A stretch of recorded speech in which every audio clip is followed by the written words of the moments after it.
तो गाइज हम पढ़ रहे थे रिडॉक्स रिएक्शन।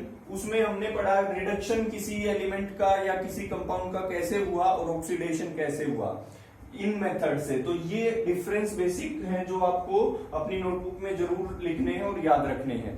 तो नेक्स्ट एग्जांपल देखते हैं ऐसे ही, जैसे Al plus H gives Al3 positive plus H2। ये 3 और ये 2 बैलेंसिंग के लिए लगाया हमने। तो चेक करते हैं, देखो यहाँ एल्यूमिनियम है एलिमेंटल फॉर्म में और यहाँ एल्यूमिनियम के ऊपर 3 पॉजिटिव। ऊपर जो लिखा जाता है वो चार्ज होता है, और चार्ज कब आता है जब वो इलेक्ट्रॉन लूज या गेन करे। तो देखिए कोई एलिमेंट यदि इलेक्ट्रॉन्स को लूज कर देता है तो उस पर उतना ही पॉजिटिव चार्ज आता है, और गेन कर लेता है तो उतना ही नेगेटिव चार्ज आता है। तो ध्यान दीजिए यहाँ एल्यूमिनियम एलिमेंट की फॉर्म में था, एलिमेंटल स्टेट में था, और यहाँ पे उसने कुछ इलेक्ट्रॉन्स को लूज किया। कितने? 3 इलेक्ट्रॉन्स को लूज किया, तभी तो ये 3 पॉजिटिव लिखा गया। तो देखिए यहाँ पे एल्यूमिनियम से इधर कंपेयर कराएं तो ये क्या हुआ है, यहाँ पे लॉस ऑफ इलेक्ट्रॉन हुआ है, क्योंकि लिख सकते हैं हम लॉस ऑफ इलेक्ट्रॉन। और लॉस ऑफ इलेक्ट्रॉन क्या होता है आप चेक कर लीजिए, लॉस ऑफ इलेक्ट्रॉन यानी कि लॉस ऑफ हाइड्रोजन, और हम कह सकते हैं ऑक्सीजन का गेन होना। तो ये क्या हुआ है, ऑक्सीडेशन।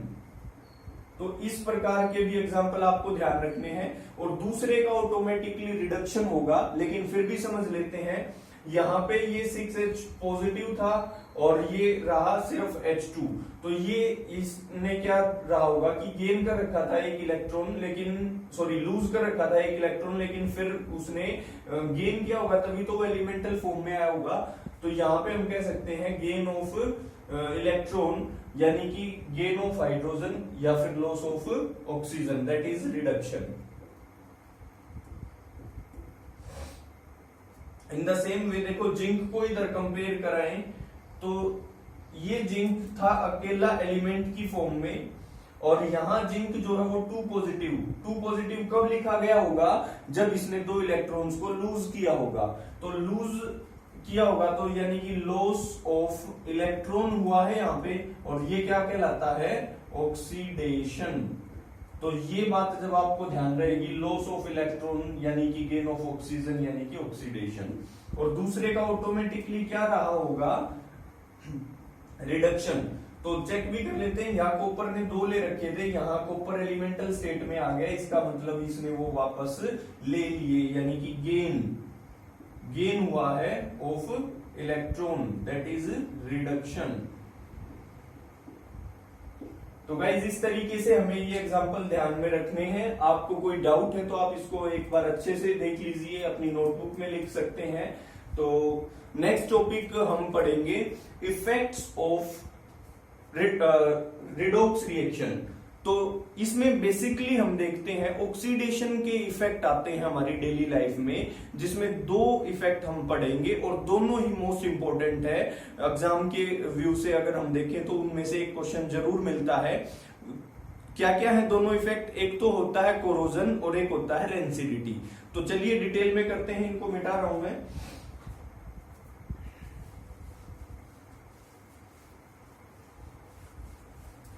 तो अभी ऑक्सीडेशन के इफेक्ट्स हम करेंगे।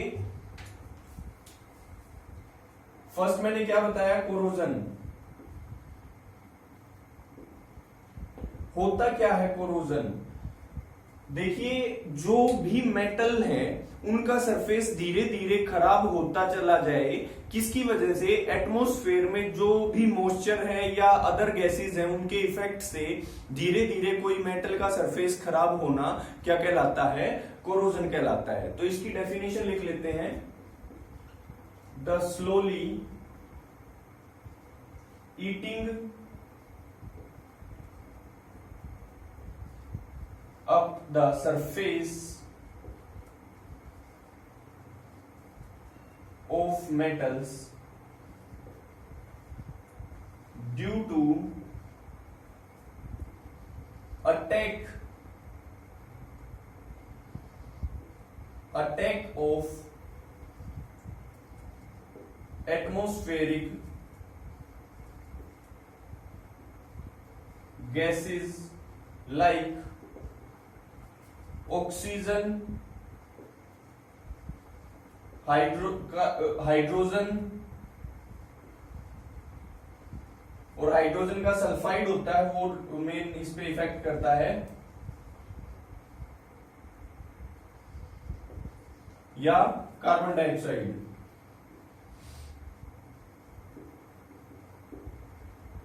और मॉइस्चर इन एयर। तो ये इसकी डेफिनेशन रहेगी, देखिए समझ लीजिए, the slowly eating up the surface of metals. इसका मतलब क्या है, मेटल्स का जो सरफेस है वो स्लोली ईटन अप होता है, यानी कि खाया जाता है। इसका मतलब क्या है कि धीरे धीरे मेटल्स का सरफेस नष्ट हो जाता है, खराब हो जाता है, due to attack of atmospheric gases. किस वजह से, एटमोस्फेरिक गैसेज के अटैक के कारण। कौन कौन सी गैसेज, जैसे ऑक्सीजन है, या हाइड्रोजन सल्फाइड है, या कार्बन डाइऑक्साइड है, या मॉइस्चर जो हवा में उपस्थित है, उसकी वजह से मेटल्स का सरफेस धीरे धीरे नष्ट हो जाता है। इसको कोरोजन कहा जाता है। आ सकता है पेपर में, या फिर स्पेशली कोरोजन ऑफ आयरन के लिए एक वर्ड है रस्टिंग, ये भी पूछ लिया जाता है, रस्टिंग क्या होता है। तो आप कह सकते हैं the corrosion of iron is called rusting. Corrosion of iron is called rusting। तो ये इसकी डेफिनेशन रहेगी। अगर इसके लिए रिएक्शन देखें तो देखिए, रिएक्शन आयरन का होना अनिवार्य है, Fe प्लस, मैंने आपको बताया due to attack of gases या मॉइस्चर, तो मॉइस्चर यानी कि H2O भी होगा, गैस ले लेते हैं O2 प्लस H2O गिव्स, देखो ये X मान लेता हूं मैं, क्योंकि जो वाटर है यानी कि मॉइस्चर चाहे कम है या ज्यादा है, लेकिन अगर है तो जरूर वहां पे जंग लगेगा लोहे पे। तो ये क्या हो जाएगा, Fe2O3.XH2O, ये क्या कहलाता है, रस्ट का फॉर्मूला है ये। तो ये रस्ट होता है।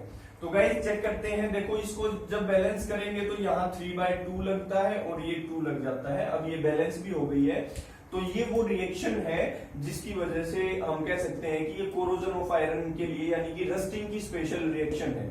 आप समझ सकते हैं, लोहा है और ऑक्सीजन और वाटर यानी कि मॉइस्चर उसके साथ रिएक्ट होगा तो जंग लगेगा। तो इनकी कंडीशन आप लिख सकते हैं कि रस्टिंग कब पॉसिबल है, when oxygen and moisture react with iron, या due to attack of oxygen and moisture with iron is called rusting। तो ये रस्ट बन जाता है और ये धीरे धीरे लोहे को बिल्कुल खराब कर देता है, that is the reaction for rusting. Okay, अगर अब बात आती है कंडीशन, तो हमने जान ली है इनडायरेक्ट वे से कि क्या कंडीशन होनी जरूरी है। तो ये दोनों चीज होनी जरूरी है अगर रस्टिंग होगी तो। ओके, नेक्स्ट है इसके लिए प्रिवेंटिंग मेथड्स।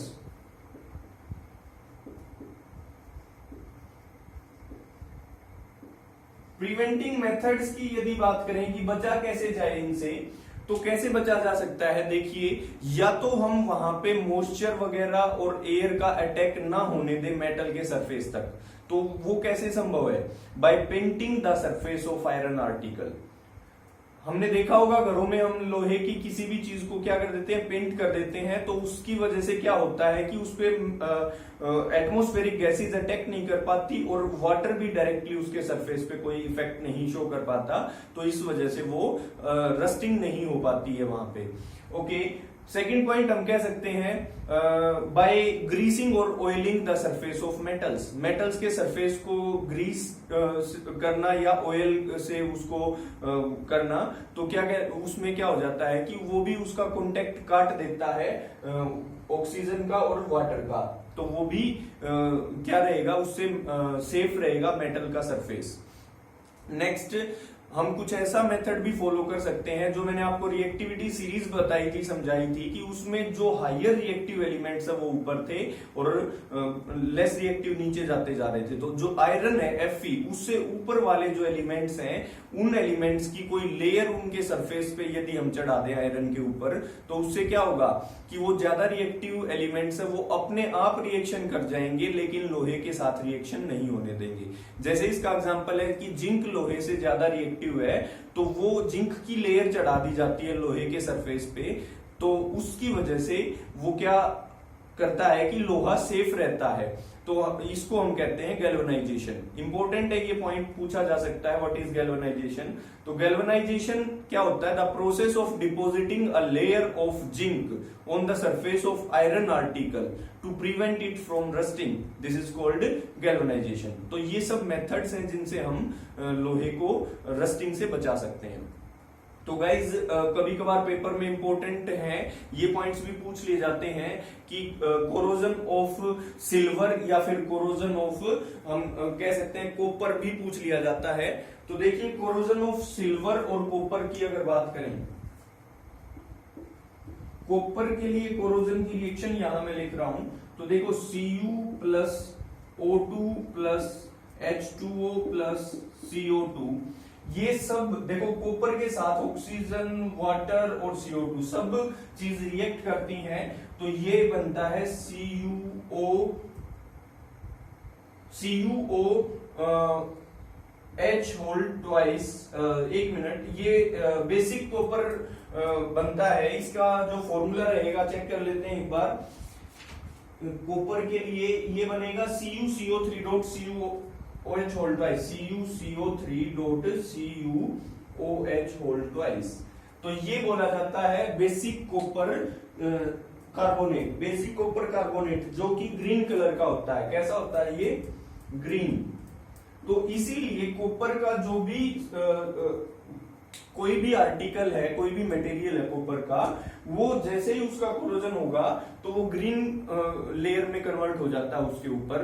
तो ये भी कई बार पूछी जा सकती है, आप ये ध्यान रखेंगे।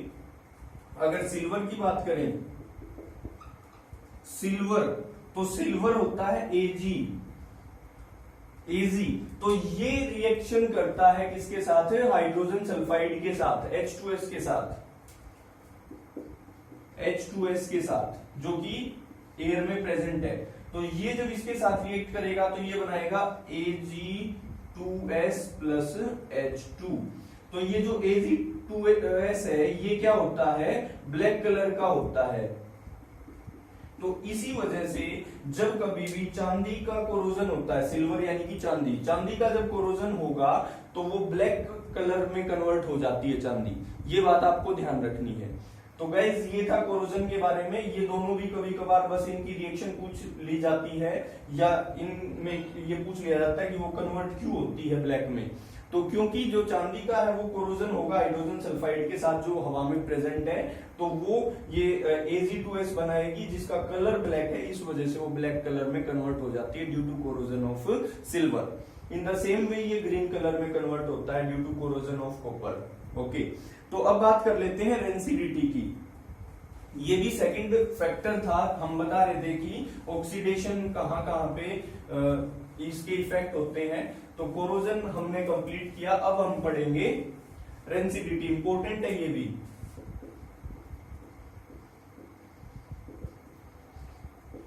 रेंसिडिटी क्या होता है समझ लीजिए। हमारे भोजन में जो भी फैट या ऑयल प्रेजेंट होते हैं वो यदि ऑक्सीजन के साथ रिएक्ट कर जाएं तो उसमें क्या होता है, बुरी सी स्मेल भी आनी शुरू हो जाती है और वो खट्टा सा टेस्ट उसका हो जाता है, बेकार सा टेस्ट। तो वो क्या, जब भोजन खराब हो जाता है उसको हम क्या कहते हैं, वो रेंसिड हो गया। तो इस प्रोसेस को रेंसिडिटी कहा जाता है। लिखते हैं definition, the process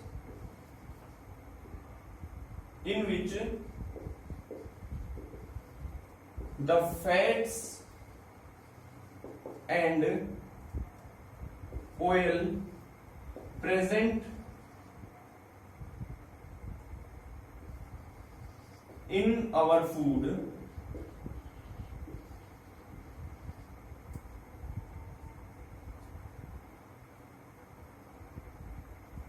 reacts with oxygen, it results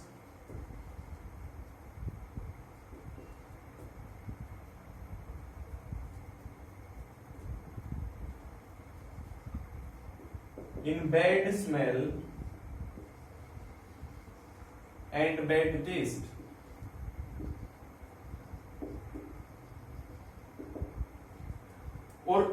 दूसरी डेफिनेशन हम सिंपल वर्ड्स में कह सकते हैं, the oxidation of fats and oils present in our food it result in bad smell and bad taste. आप ये भी लिख सकते हैं, यानी कि जो भोजन में फैट्स और ऑयल प्रेजेंट है वो ऑक्सीजन के साथ रिएक्ट होंगे और भोजन को खराब कर देते हैं, ये रेंसिडिटी कहलाता है। ओके तो इसके लिए मेथड्स ऑफ प्रिवेंशन पूछ लिए जाते हैं कि how can we prevent our food from rancidity. तो ये क्वेश्चन इंपॉर्टेंट है, आ जाता है, ध्यान दीजिए कि हम भोजन को कैसे बचा सकते हैं रेंसिडिटी होने से। तो देखिए ऑक्सीजन का कांटेक्ट काट दे हम भोजन के साथ, तो फर्स्ट पॉइंट याद रखें कि by keeping the food in air tight container, हम भोजन को एयर टाइट कंटेनर में रखें ताकि बाहर से ऑक्सीजन हमारे फूड तक ना पहुंचे, यानी कि ऑक्सीजन के साथ रिएक्शन ना हो, तो फूड फ्रेश रहेगा। सेकेंड पॉइंट हम कह सकते हैं by keeping the food in refrigerator और फ्रीज, तो जब हम भोजन को फ्रीज में रखते हैं तो भी फूड लंबे समय तक फ्रेश रहता है, खराब नहीं होता है। थर्ड पॉइंट हम कह सकते हैं बाय एडिंग सम प्रिजर्वेटिव्स, कुछ ऐसे प्रिजर्वेटिव्स होते हैं जिनको ऐड करने से फूड लंबे समय तक फ्रेश रहता है, ये भी हम पॉइंट कह सकते हैं। और नेक्स्ट हम कह सकते हैं by flushing the nitrogen gas inside the packets of chips Kurkure, जो भी ये आते हैं उनमें जो हवा भरी होती है वो क्या है, नाइट्रोजन गैस है। वो क्या करती है, ऑक्सीजन का कांटेक्ट काट देती है, जिसकी वजह से ऑक्सीजन उनके साथ रिएक्ट नहीं होगी तो रेंसिडिटी नहीं होगी और वो लंबे समय तक फ्रेश रहेंगे। तो गाइज ये सब पॉइंट्स थे जो हम कह सकते हैं कि रेंसिडिटी से हम इनको फॉलो करके बच सकते हैं। इंपॉर्टेंट क्वेश्चन था, यहां तक हमारा चैप्टर कंप्लीट होता है। अगर कोई डाउट है एक्सरसाइज में या कहीं से भी आपको कोई डाउट है तो आप बेझिझक मेरे व्हाट्सएप नंबर से या कमेंट्स के थ्रू आप पूछ सकते हैं। तो गाइज इसकी पीडीएफ फाइल एक्सरसाइज की मैं आपको प्रोवाइड कर दूंगा, आप जब तक इसको चैप्टर को अच्छे से प्रिपेयर कीजिए। बाय।